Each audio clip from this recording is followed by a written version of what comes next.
Quer acompanhar mais vídeos? Se inscreva aqui no nosso canal, curta e compartilhe. Tamo junto, nação! Pois é, agora a gente volta para Libertadores.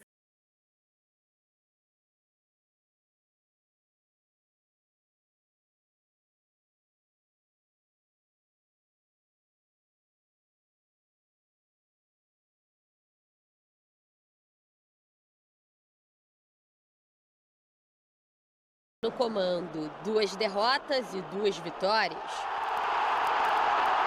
O Flamengo de Sampaoli ainda busca regularidade. Hoje o Flamengo enfrenta o Racing, líder do Grupo A, com 6 pontos na Argentina, pela terceira rodada da fase de grupos da Libertadores. Diferente dos outros duelos, dessa vez Sampaoli faz mistério sobre a escalação. Desfalques certos são Gerson e Davi Luiz. Enquanto o volante se recupera de lesão na coxa, o zagueiro faz trabalho de controle de carga para evitar o desgaste. O retorno de Arrascaeta após 45 dias é a grande novidade. O uruguaio está recuperado de lesão do adutor da coxa e foi relacionado para a partida, mas a tendência é que comece no banco de reservas. O volante Thiago Maia também está à disposição. O jogador saiu com dores na perna depois de uma dividida no jogo contra o Botafogo, mas se recuperou a tempo de viajar. Quem tem chance de ser titular com a ausência de Gerson é Everton Ribeiro. O meia entrou bem no clássico do fim de semana. Eu tomei uma pancada no joelho e logo depois, né, no outro dia já estava inchado o meu joelho. Então esses últimos dias foram alternando, treinar um pouquinho e tratar para poder desinchar. Como eu não treinei com a equipe, né, esses dias integralmente, o Sampaoli preferiu, né, dar ritmo aí para quem estava jogando e se preocupou comigo, e ainda bem que eu consegui entrar e não senti nada. Um provável time teria Santos, Wesley, Fabrício Bruno, Léo Pereira e Ayrton Lucas. Vidal, Thiago Maia, Everton Ribeiro, Everton Cebolinha ou Pulgar, Gabigol e Pedro.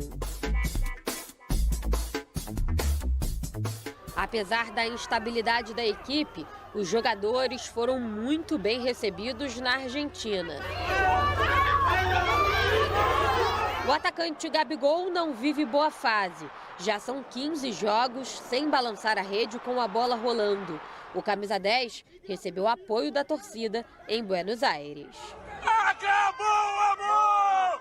O Gabigol vai fazer o inferno!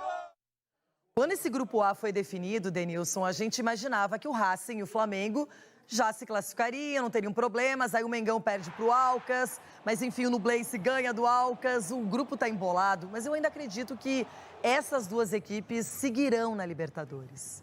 Loirão, eu também tenho essa visão, até pelo que o Flamengo vem fazendo. Acho que o Flamengo está resgatando aquele futebol bonito, vistoso, com intensidade. Uma pena a lesão do Gerson. O Gerson, nos últimos 2, 3 jogos, estava voltando a mostrar o que ele mostrou na primeira passagem com o Flamengo. Aí ele teve detectado essa lesão no adutor dele, no aquecimento do último jogo. E aí ele fica fora, mas mesmo assim o Flamengo ainda continua competitivo. Palpite para hoje? Eu vou de 2-1 Flamengo. Peguei teu palpite, sem querer. Não, eu vou 2-2. 2-2, tá bom. Eu vou 2-1 Flamengo. Tá na fase. Lá, né? Mas você também tá na fase, né? Tamo bem, voltei tamo um no bom pouquinho. momento. Você já vem desde o início do ano. Tamo no bom momento. Você tá ganhando a estrelinha desde fevereiro. O funcionário do mês. É o funcionário do mês. Boa, Dedê. Agora, passando pro Flamengo, tá? Que hoje enfrenta o Racing. O coração do Mauro César não está dividido, como eu falei aqui no começo do programa. Fake news. Eu botei a caneleira, ele entrou na canela, mas eu já passei por essa entrada. O árbitro mandou seguir. Segue o jogo. É Libertadores, meu amigo, não tem doçura. Vai. O árbitro mandou seguir.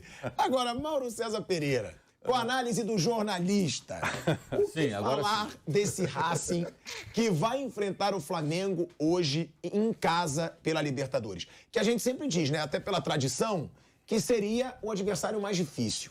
É realmente? E você disse ontem que o Racing não passa por um bom momento. Péssimo momento. péssimo. Então é um bom jogo pro Flamengo atropelar? Atropelar não, mas eu acho que, assim, eu acho que o Flamengo tem uma chance boa de vencer hoje, mesmo fora de casa, pelo momento do adversário. Os dois têm desfalques, né? O Racing tem desfalques, o Flamengo também tem desfalques importantes, mas o Racing foi na fase péssima, perdeu os últimos 5 jogos no Campeonato Argentino, perdeu 4 e empatou 1 com o Independiente, que é o rival, que está praticamente falido, inclusive, né? Empatar com o Independiente hoje não é lucro. É 14º no campeonato. Ele está quebrado, cheio de dívidas, cheio de problemas, enfim, já há muito tempo. O clube está talvez a pior crise da sua história, correndo o risco de novo rebaixamento. Já teve um, né? Não faz muito tempo. No final de semana perdeu para o Boca e quase perdeu para o Alcas, né? O jogo recente, na última rodada da Libertadores, fez 2-0 rapidamente. Aí, em poucos minutos, no segundo tempo, tomou 2-2, teve um jogador expulso, o Maxi Morales, que por isso não joga hoje, e acabou ganhando um lance absolutamente acidental. O zagueiro cabeçou a bola para trás e fez um gol contra. Agora, é um time que não deve jogar fechado, o técnico lá, o Gago, ele gosta de jogar com posse de bola, jogar no campo do adversário. Eu acho que isso pode ser muito favorável para o Flamengo. Se o Racing fizer o jogo da maneira que sempre o seu técnico monta a equipe, eu acredito que existe uma possibilidade bem grande do Flamengo conseguir fazer uma partida interessante e vencer, mesmo jogando fora de casa. Agora, tem que fazer um bom jogo, é óbvio, né? Porque a fase do Racing é bem ruim, o time está numa fase muito ruim. Como eu falei, a única vitória nesses jogos recentes foi na Libertadores e foi uma vitória que aconteceu até por acidente. Ele é o líder, né, do grupo. Né? É o líder do grupo. Em dado momento, parecia que ia perder o jogo. O Alcas fez 2-2, aí com um homem a mais, o empate já estava até bom, de repente... Teve até o mérito do técnico, que apesar de ter um homem a menos, ele se lançou ao ataque, mudou para uma linha de 3, tirou um zagueiro, montou o time com 3 homens atrás, laterais, um zagueiro só, pôs mais um homem ofensivo, e numa bola jogada na área acabou ganhando o jogo. Mas a fase do Racing é bem ruim. O próprio técnico, o Gago, estava na Berlim dessa semana, mas o presidente do clube quer renovar o contrato, não quer mandar embora, mas havia pressão para a saída do treinador. Então a fase do Racing hoje ela é ruim e eu acho que é uma oportunidade que tem o Flamengo de conseguir uma vitória. Foram poucos jogos, mas nunca venceu jogando lá dentro. Então tem hoje uma chance bem razoável de conseguir 3 pontos. E o Flamengo, Mauro? O Flamengo é animador, apesar de ter havido a derrota para o Botafogo, perdeu muitos gols, como a gente falou. Contra o Inter, perdeu também, mas não fez um mau jogo. Ganhou de 8-2, é aquilo que eu falo. Muitas vezes a gente reclama que é resultadista. Então, fugindo do resultado, porque contra o Inter, na estreia lá do Sampaoli, que não dá para ver muito do trabalho dele também, não foi um jogo ruim. O Flamengo teve a chance de vencer, desperdiçou e depois sofreu o gol. Depois ganha de 8-2. Ah, mas era o Maringá. Azar que era o Maringá. Que time que você vê ganhando de baba aí hoje em dia de 8-2? É raro. E depois um jogo contra o Botafogo que foi sim atípico. Perdeu. Era clássico, Botafogo todos os méritos, líder aí do Brasileiro. Mas o Flamengo perdeu o gol adoidado. Ou seja, o Flamengo está começando a jogar bola, a propor jogo. É animador? Animadora a forma como o Flamengo chega ou ainda não? Eu acho que o Flamengo tem muita coisa para melhorar, né? Eu acho que agora tem um técnico que, as informações que a gente tem, assim, está disposto a colocar a casa em ordem. Ele não tem aliviado nas coletivas depois do jogo, tem criticado o comportamento da equipe, criticou a falta de concentração que houve nos 2 jogos aí. O Flamengo tomou 3 gols a partir de jogada lateral. 2 do Inter e esse agora do Botafogo, o 3º gol do Botafogo, na jogada lá do Tietê. Então, falta de atenção, falta de concentração, gols perdidos, muitos erros individuais. Ele teve algumas escolhas que não deram certo.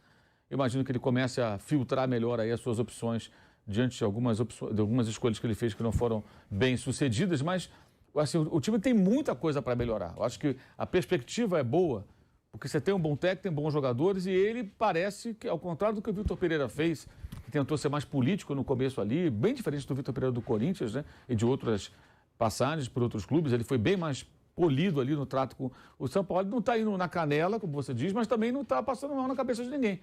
Inclusive, está vendo aqui a informação dos colegas que estão lá na Argentina. Parece que os caras jogam hoje, aí voltam para o Brasil, vão direto para a concentração para treinar amanhã. Treinar sexta-feira, porque tem jogo no domingo com o Atlético lá em Curitiba. Então, ele não está aliviando os caras. Ele está em cima, está cobrando. Eu soube ontem, inclusive, que o telão vai voltar. O telão do Paulo Souza vai ser reativado pelo Sampaoli. Atenção, informação. Da ideia. Ele quer o telão. Eu soube ontem que ele quer o telão e já pediu e vai ser colocado lá o telão. O telão foi tirado? Estava guardado. Parece que estava guardado e vai ser reativado. Ele quer, para o treino. Lá na Europa eles usam muito isso, né? Para o treino e mostra no vídeo, ó, tá errado, né? Isso aqui, quero que mude.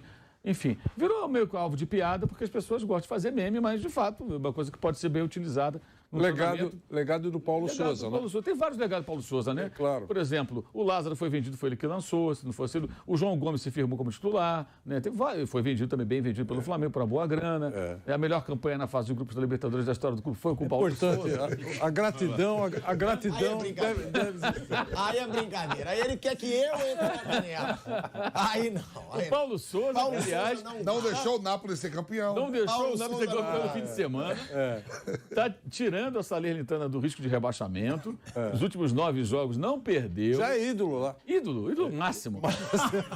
7 empates e 2 vitórias. Mas os 7 empates... 9 jogos sem perder. Mas olha só. Quantos empates? Um com a Inter, um com o Milan, os 2 semifinalistas da Liga dos Campeões, e um com o Napoli a festa domingo. A festa preparada. Pizzaria, Paulo Souza acabou com a festa. Recolhe a pizzaria. Recolhe tudo, não tem pizza. Tudo valoriza o cara. Tá de Diego Maradona. Comigo não. Ele voltou. Aliás, você viu a festa na recepção, na volta? Sim, tem rivalidade, né? Na rivalidade. Estão próximos ali. E ainda ele, italiano, falou: com nós não. Tá pensando o quê? Tá pensando o quê? Foi expulso, inclusive. Pra mostrar garra. Mostrar toda a garra, sua indignação. Perfeito. Com a arbitragem eventualmente caseira, né? É um grande momento, Paulo. É sempre bom ter um cara estudioso como o Mauro César Pereira. Eu não tinha ideia de qual tinha sido o resultado do Paulo Souza. Que ele tinha sido expulso. Aí o Mauro traz essas informações. Retumbante.